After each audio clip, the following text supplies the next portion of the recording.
Hello दोस्तों, स्वागत है आप सभी का अपने YouTube चैनल आओ निबंध लिखे में। आज का हमारा टॉपिक है राजीव गांधी। तो वीडियो शुरू करते हैं। प्रस्तावना। आधुनिक भारत का सपना देखने वाले भारत रत्न राजीव गांधी का जन्म मुंबई में 20 अगस्त 1944 को हुआ था। भारत को आज़ाद होने में अभी 3 वर्ष बाकी थे।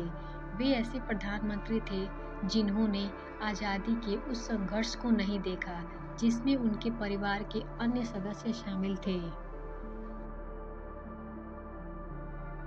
नाना पंडित जवाहरलाल नेहरू उनके जन्म के समय अपनी 9वीं और अंतिम जेल यात्रा पर थे। उनकी मां इंदिरा गांधी खुद 15 महीने पहले ही जेल से छूटी थी और पिता फिरोज गांधी सिर्फ 1 वर्ष पहले जेल से छूटे थे।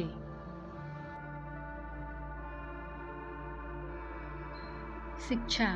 कैम्ब्रिज में जहां राजीव पढ़े थे वहां वे बहुत खामोशी से रहे तथा यह भी पता नहीं चलता था कि वे प्रधानमंत्री के पुत्र हैं। एक बार तो जानकारी लेने पर उन्हें यह बताना पड़ा था कि महात्मा गांधी से उनका कोई रिश्ता नहीं है, बिना यह बताए कि वे पंडित नेहरू के नाती हैं। राजनीति में कदम। इंदिरा गांधी के पुत्र और पंडित जवाहरलाल नेहरू के नाती होने के कारण बालक राजीव का पालन पोषण सत्ता के प्रभा मंडल के इर्द गिर्द हुआ। राजनीतियों और विदेशी कूटनीतिज्ञों की आवाजाही को करीब से देखने का उन्हें पर्याप्त अवसर मिला था।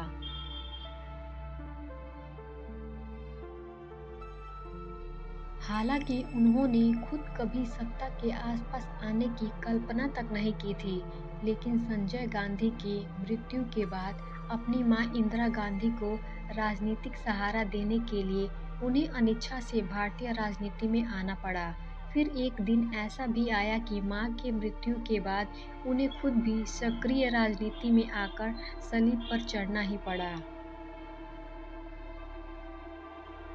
राजीव गांधी ऐसे युवा प्रधानमंत्री थे जिन्होंने समाज के सभी वर्गों के लोगों को अत्यधिक प्रभावित किया था। इस राजनीतिक सफलता कुशलता का कारण यह था कि राजीव गांधी को अपने पिता फिरोज गांधी से अपना काम खुद करो की प्रेरणा मिली थी। राजीव जी कहते थे कि उनको अपने नाना पंडित नेहरू से आराम हराम है तथा पिता फिरोज गांधी ने श्रम की महत्ता और बिना झिझक के सच बोलने की प्रेरणा मिली थी।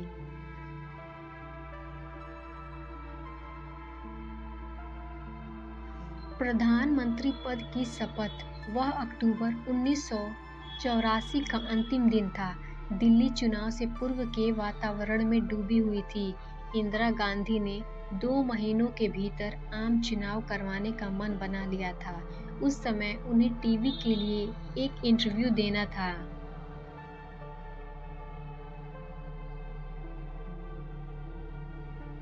जैसे ही वे एक सफदरगंज रोड स्थित अपने आवास से एक अकबर रोड स्थित कार्यालय के लिए निकली, उनके सुरक्षा कर्मियों ने उन पर गोलियां चला दी।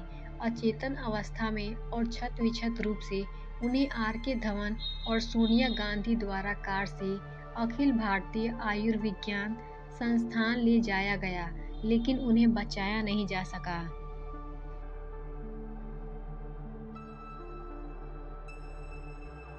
उसी दिन शाम को राजीव गांधी को प्रधानमंत्री पद की शपथ दिलाई गई। राजीव गांधी बहुत ही उदार प्रवृत्ति वाले व्यक्ति थे। श्रीमती इंदिरा गांधी की मृत्यु के बाद प्रधानमंत्री पद की जिम्मेदारी उनके कंधों पर आ गई थी, जिसकी वजह से इन्हें राजनीति में आना पड़ा था। जबकि राजनीति में आने से पहले राजीव गांधी इंडियन एयरलाइंस में एक पायलट थे।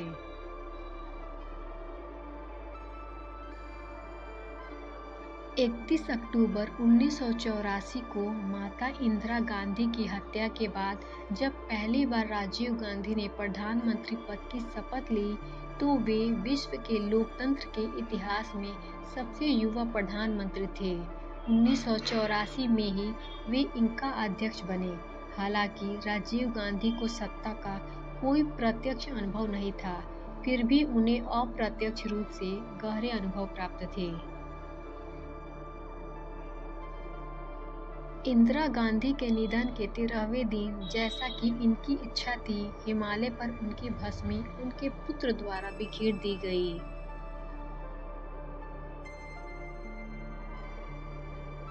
पहला संदेश राष्ट्र के नाम। उसी दिन राजीव गांधी ने रेडियो और टेलीविजन पर राष्ट्र के नाम संदेश दिया। यह उनका पहला नीतिगत संबोधन था, जो कि विज्ञान, टेक्नोलॉजी और राष्ट्र के स्वाभिमान को व्यक्त करता था। इस भाषण में राजीव गांधी के शासन का मूल मंत्र इस प्रकार प्रकट हुआ: एक साथ मिलकर हमें एक ऐसा भारत बनाना है जो 21वीं सदी का आधुनिक भारत बने। अतः यह कहना गलत नहीं होगा कि आज जिस भारत में हम सांस ले रहे हैं, जिस आधुनिक भारत का लोहा आज पूरी दुनिया मान रही है, जिस भारत पर आज पूरी दुनिया की नजरें इनायत है, जिसे कल का विश्व शक्ति माना जा रहा है और कहा जा रहा है कि एक बार फिर भारत पूरे विश्व को एक नई राह दिखाएगा, यह राजीव गांधी की ही देन है। राजीव गांधी का निधन 21 मई 1991 को नृशंस बम विस्फोट में उनकी हत्या तक वे इस पद को सुशोभित करते रहे। एक धमाके ने राजीव गांधी की जिंदगी छीन ली और देश ने राजीव गांधी को हमेशा के लिए खो दिया। उम्मीद है आपको ये वीडियो पसंद आया होगा, तो इसे लाइक करें, शेयर करें। ऐसे ही वीडियोस के लिए हमारे चैनल को सब्सक्राइब करें।